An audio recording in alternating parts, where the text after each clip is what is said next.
Sir ಈಗ GBA election ಬರ್ತಾ ಇದೆ.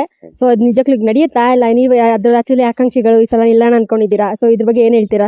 ನಡೆಯುತ್ತಾ ಈ ಸಲ ಚುನಾವಣೆ ತುಂಬಾ ವರ್ಷ ಆಗೋಗಿದೆ. ನಮ್ಮ ಒತ್ತಾಯನೂ ಸಹ GB ಆಗ್ಬೇಕು. ಇವತ್ತಿನ ಏನು ಈ ವಾತಾವರಣ ನೀವೇ ನೋಡಿದ್ರೆ ಗೊತ್ತಾಗುತ್ತೆ. ಏರಿಯಾದಲ್ಲಿ ಈ ಗೋವಿಂದ ಕ್ಷೇತ್ರದಲ್ಲಿ ಎಷ್ಟು ಕಸ ಇದೆ. ಡಾಕ್ಟರ್ ರಾಜ್ಕುಮಾರ್ ವಾರ್ಡ್ ನಾವು ಪ್ರತಿ ವಾರ್ಡಲ್ಲಿ ಹೇಳೋದು ಬದಲು ಇಡೀ ಬೆಂಗಳೂರಲ್ಲಿ ಸಮಸ್ಯೆ ಇದೆ ಹಣದಿಂದ. ಇವತ್ತು GB ಒಬ್ಬ ಕೌನ್ಸಿಲರ್ ಕಾರ್ಪೊರೇಟರ್ ಸ್ಥಳೀಯವಾದ ಯಾರ ಗೆದ್ದಾಗ, ಅದು ಲೋಕಲ್ ಪರ್ಸನ್ ಯಾರ ಗೆದ್ದಾಗ ಒಬ್ಬ ಜನಪ್ರತಿನಿಧಿಗಳು ಕೆಲಸ ಮಾಡೋದಕ್ಕೆ ಬಹಳ ಅನುಕೂಲ ಆಗ್ತದೆ.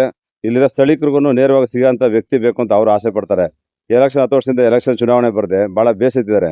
ಈಗ ನೀವು ನೋಡಿದಂಗೆ ಈ ಕ್ಷೇತ್ರದಲ್ಲಿ ನೀವು ನೋಡ್ಬೋದು, ಇಲ್ಲೆಲ್ಲ ಗ್ರೌಂಡ್ ಸುತ್ತಮುತ್ತ ಗ್ರೌಂಡ್ ಒಳಗಡೆ ಅಂಬೇಡ್ಕರ್ ಸ್ಟೇಡಿಯಂ ಒಳಗಡೆ ಇರ್ಬೋದು, ಹೊರಗಡೆ ಇರ್ಬೋದು, ಈ ಕಸ ಕಡ್ಡಿಗಳು ಏನು ಕ್ಲೀನಿಂಗ್ ಇಲ್ಲ. ಇಲ್ಲಿ ಕೇಳೋರಿಲ್ಲ, ಹೇಳೋರಿಲ್ಲ. ಒಳಗಡೆ ಗ್ರೌಂಡಲ್ಲೂ ಸಹ ಒಳಗಡೆ ಶೌಚಾಲಯಗಳು ಸ್ವಚ್ಛವಾಗಿಲ್ಲ. ಆ ಥರ ಭಾಳ ಕೆಟ್ಟದಾಗಿದೆ. ಹೆಣ್ಮಕ್ಳುಗಳು ವಾತಾವರಣ ಓಡೋದಕ್ಕೆ ಕಷ್ಟ ಇದೆ. ಮತ್ತು ಇದೇ ರಸ್ತೆಯಲ್ಲಿ ಇವತ್ತು ನೀವು ನೋಡ್ತಾ ಇರ್ಬೋದು, ಗಾಡಿಗಳು ಎಷ್ಟಾಗಿದೆ, ಡಬಲ್ ಪಾರ್ಕಿಂಗ್ ಮಾಡಿದ್ದಾರೆ. ಇದನ್ನು ಅನೇಕ ಬಾರಿ ನಾವು ತಿಳಿಸಿದ್ದೀವಿ. ಅದು ಶಾಸಕರಿಗೆ ಗೊತ್ತಿದೆ, ನಮ್ಮ ಪೊಲೀಸ್ ಇಲಾಖೆಗೆ ಗೊತ್ತಿದೆ. ಅದೊಂದು ಎಚ್ಚೆತ್ತು ಈ ಥರ ಕೆಲಸಗಳನ್ನ ಮಾಡಬೇಕಾಗಿರೋ ಶಾಸಕರು ಅವ್ರ ಹಿಂಬಾಲಕರಿಗೆ ಹೇಳ್ತಾರೆ. ಹಿಂಬಾಲಕರು ಬಂದು ಯಾರು ಯಶಸ್ವಿ ಕೆಲಸ ನಡೆಸ್ತಾ ಇಲ್ಲ. ಆದ ಕಾರಣದಿಂದ ಇಲ್ಲಿ GB ಎಲೆಕ್ಷನ್ಗೆ ಎಲ್ಲರೂ ಕಾತರದಿಂದ ಇದ್ದಾರೆ. ಅದ್ರಲ್ಲಿ ನಾವು ಸ್ಪರ್ಧೆ ಆಗಬೇಕು ಅಂತ 2010 ಚುನಾವಣೆಯಲ್ಲಿ ಯಾವುದೋ ಕಾರಣಾಂತರದಿಂದ ನನಗೆ ಸಿಗಟ್ಟಿದ್ದ ಕಾರಣದಿಂದ ನಾನು ಸ್ವತಂತ್ರ ಅಭ್ಯರ್ಥಿಯಾಗಿ ನಿಂತ 2000 ಓಟು ಬಂದಿತ್ತು. ಆ ಕಾರಣದಿಂದ ಸ್ಥಳೀಯ ನಾಯಕರುಗಳೆಲ್ಲರೂ ಇಲ್ಲ, ಈ ಸಲ ನಿಂತ್ಕೊಬೇಕು, ನಮ್ಗೆ ಕೆಲಸ ಆಗಬೇಕು ವಾರ್ಡ್ನಲ್ಲಿ ಅಂತ ಒತ್ತಾಯ ಇದೆ. ಒತ್ತಾಯದ ಮೇಲೆ ಏನಾದ್ರು ನಮ್ಮ ಸರಿ ಈಗ ನಾಯಕರು ಉಮೇಶ್ ಶೆಟ್ಟಿ ಅವರು ಇದ್ದಾರೆ. ನಾವು BJPಯಲ್ಲಿ ನಾವು ಕೆಲಸ ಮಾಡ್ತಾ ಇದೀವಿ. ಪಕ್ಷದಿಂದ ಟಿಕೆಟ್ ಕೊಟ್ಟಾಗ ಇದಕ್ಕೆ ಎಲ್ಲದಕ್ಕೆ ಸಾಧ್ಯತೆ ಇದೆ ಅಂತ ಹೇಳ್ಬಿಟ್ಟು